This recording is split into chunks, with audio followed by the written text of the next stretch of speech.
this recent pronouncement by Malacanang, by the president himself, Holy Week, and he issues this statement, which seems, at least from where I'm looking at it, as a departure from a previous statement, where he said we should lower the rhetoric. But in this last statement by the president, he's admitting that he has called allies, and he has asked them for, told them that we need this and that, and then the allies have responded favorably. Kumbaga, this is not lowering the rhetoric. So, what do you see happening? Well, I think the president is just recalibrating his position, no? Kasi I think ang pag-intindi niya dito is yung good cop, bad cop style, kung saan matapang yung DND secretary, matapang yung mga Philippine Coast Guard, and then tapos siya malumanay. It looks like that didn't work, right? I think that's his understanding, because over the past 6 months, we had at least 3 incidents where China used water cannons. And itong latest incident ay nakakabala kasi multiple Filipino servicemen were injured. At the way the optics was also not that good. I mean, to be honest, I think in the previous incidents, may pagka-David and Goliath ang dating eh. But in this incident, parang medyo kinakawawa na tayo, di ba? No, we kind of look helpless. And the fact that this just came a few days after Secretary Blinken's visit, and the U.S. openly saying they're going to stay with the Philippines with an ironclad commitment, I think both the Philippines and U.S. felt the pressure to say something big. So you have President Marcos saying we're not going to yield and we're going to get maximum support from our allies, and then you had the head of the U.S. Pacific Command, Commander Aquilino, also openly saying that he's really worried about something bad happening. But let's be very clear, both of them are saying that ang may kasalanan dito is China. It's China that is escalating the situation, not the Philippines. So I think as much as nakakabahala itong direction of what's happening, we shouldn't gaslight ourselves, right? Because we are the receiving end of China's aggressive actions here. But China's been saying in the past week that we violated our own agreement with China. Well, it was supposed to be a gentleman's agreement between President Digong and the Chinese not to reinforce the Sierra Madre. So where does that come in? Well, I mean, our efforts at fortifying our position in the Sierra Madre has been going on for quite some time, because I think anyone who knows a thing or two about the facts on the ground is this. Yung PRP Sierra Madre natin, bumibigay na yan. I mean, if that was not fortified years earlier, not only this year, wala na yan. Bibigay na yan. So it's gonna give in to the elements. So we had no choice but to fortify it. Therefore, right, if totoo na may agreement na status quo, that was a status quo kung saan Philippines yung losing party. Because in a situation where the Philippines doesn't do anything, that only allows China to have the initiative to occupy the Ayungin Shoal, just like how they did it. So that's why I'm still wondering if Cayetano or any other top officials from the previous administration are going to give us more details about it. I'm still wondering about whether there'll be a hearing or proper investigation here, because so far it's just Harry Roque that I know has openly come out and talked about it. And remember, this is a gentleman's agreement. It's non-binding. Okay, Richard, I just want to go back to what you said earlier. You mentioned the word recalibrating. The president is recalibrating his position. You've also mentioned that the AFP and the Philippine Coast Guard have maintained a very aggressive, well, it's not called aggressive stand, pero they're more of the pushback position, assertive. Okay, you mentioned recalibrating. Does this mean that there's no more balancing act for this administration? We're just really swinging to one side. Well,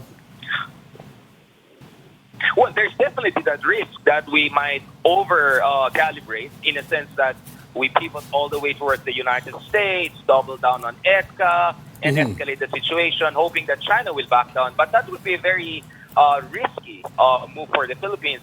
I think reasonably what the Philippines can do is a two-track approach, whereby behind the scenes, quietly, diplomatically, we reach out to China and say, hey, this is the reality of Marcos administration. This is not Digong. It's not politically feasible for any Filipino president to oversee the loss of yet another land feature. We already effectively lost Scarborough in the past, and now we cannot lose Ayungin Shoal. If we don't fortify Shermali, that's what's going to happen. But at the same time, I think the Philippines also has other options. For instance, we can use other vessels. We can have more Filipino warships or Coast Guard vessels, essentially protecting our supply lines dyan sa Ayungin Shoal. So it's not like we have fully utilized what we already have. Kaya siguro maaga pa na pag-usapan yung Amerika eh. But there is still the option for the Philippines to have joint patrols and even joint resupply missions in the area. But I think that's a little bit of a nuclear option na yan eh. So before going there, I think there's still a number of options the Philippines can do. A kind of a two-track approach, diplomacy behind the scenes, talking nicer behind the scenes, and then at the same time consider using more capable and robust Filipino vessels, if not warships, to do our resupply dyan sa Ayungin Shoal. Okay, you mentioned a two-track approach, but we seem to be not seeing that other track, meaning to say diplomacy between Manila and Beijing. Or is there something we don't know that's going on? I'm 100% sure behind the scenes there are a lot of conversations. This is not the first time that China is having tussles with other neighboring countries. Aside from Vietnam, with which they have had 1,000 years of tussles. Malaysia 2-3 years ago was in a very dangerous situation. Malaysia unilaterally developed oil and gas resources in areas claimed by both Vietnam and China. There was really a threat of a three-way conflict. So behind the scenes, there was a lot of conversation. And then also Indonesia. Jokowi went to Natuna areas, scrambled F-16 fighters to push back against China. But behind the scenes, there was a lot of conversation. So I think it's possible to also talk soft and draw the line in public, but behind the scenes, have some serious, sincere, and more deliberate conversation. Richard, it's good that you mentioned Malaysia and Indonesia, but I think our problem is, or is this the problem, or maybe it's not the problem, that doesn't our military alliance with the U.S., it's precisely the bone of contention here. Doesn't it complicate things for us? Right. The U.S. alliance, it could cut both ways, right? If we over-rely on the U.S., that definitely has its costs. And it definitely is going to hurt the Chinese more. For instance, if we give Americans more basing access in Cagayan, Isabela, Ilocos Norte, Batanes, obviously that's going to be an extra point of tension with China. But at the same time, let's not forget, one reason China is using water cannons rather than real cannons is not because they're scared of us. It's because they're feared that U.S. will be involved. So it's not like useless itong alliance. So if anything, it has a latent deterrence effect. So it's also about how you calibrate that alliance in our favor. But my contention is this. We are paying the price of subservience during the Duterte era.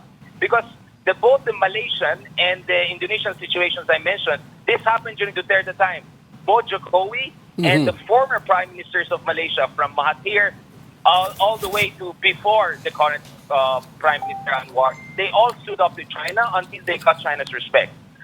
What happened under Duterte is that we spoiled China. We gave China an impression that because they're good friends with our president, or if not more, then they're going to have their way. And now they're scrambling because they're wondering what's happening with the Philippines. Well, we're doing what any sovereign, self-respecting country should do right now. So I think we're paying the price for not only the supposed gentleman's agreement, but also for 6 years of subservience that made China think they can get away with anything and impose their will. So unfortunately, catch-up time dito sa Pilipinas.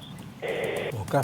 Richard, going back to Patrick's original question, do you actually see, considering what President Marcos has said in recent days, are you actually seeing any shift, any significant shift in his policy on the West Philippine Sea, or is it just rhetoric? What do you think?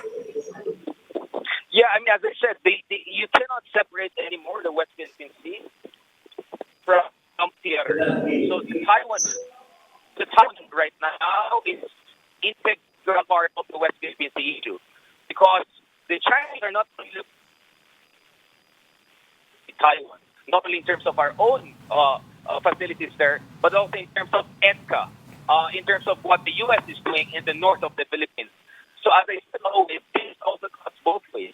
We overdo it and we get over-involved in the Taiwan issue, you risk having backlash from China in the West Philippine Sea. But if we use that as a leverage point, perhaps overdo the American presence in the north, then maybe we can get concessions from China in the West Philippine Sea. I know many people disagree with me, but honestly, I feel that's the best way out of our conundrum.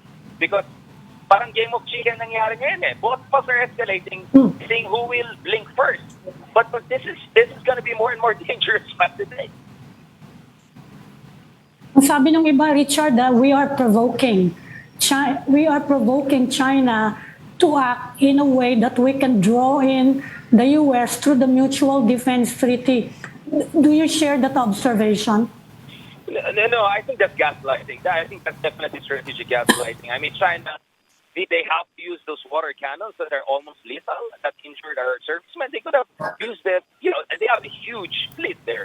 They could have used less aggressive means to give their way. Or they could just accept the fact that the Philippines is not going to give up Ayungin Shoal after they got the score partial from us effectively. So no, I think the ball is definitely in China's court, but that doesn't mean we should also mindlessly contribute to the escalation of the situation. That's why I think the strategy of the BPM administration is correct. My worry is tactics. If we get the tactics wrong, we overdo joint patrols with the U.S. We overdo the EDCA vis-a-vis Taiwan, right? We overdo the rhetoric. Those are my worries. If we overdo some of these tactics, the strategy will suffer.